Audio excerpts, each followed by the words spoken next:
What if I tell you that the story of empathy can be told through our hands? We always think of empathy as a mental expression that you display, but if you look closely, hands have been used as a form of empathetic expression in so many ways. It's probably 3 levels deep in the subconscious. That makes its history all the more richer.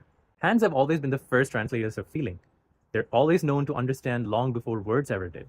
Before language, they warned, comforted, shared. When one person reached out to another, beyond just communication, it was connection.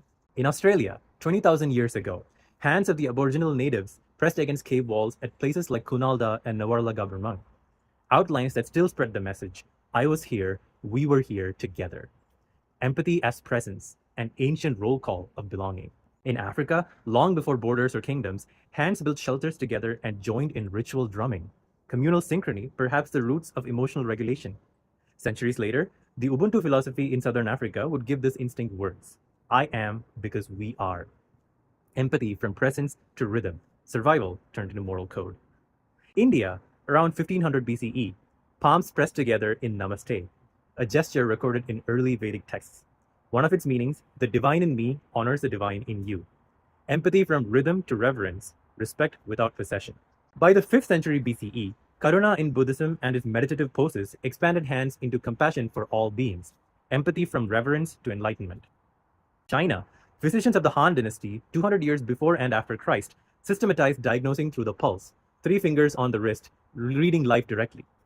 Empathy from enlightenment to information.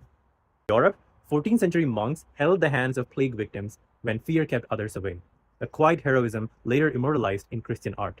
Empathy from information to action. In 1400 South America, the Incas held the ancient Andean principle of ayni central to their life: mutual aid, shared labor, balanced giving. Empathy from action to ecosystem, a hand offered because the same hand might one day need help.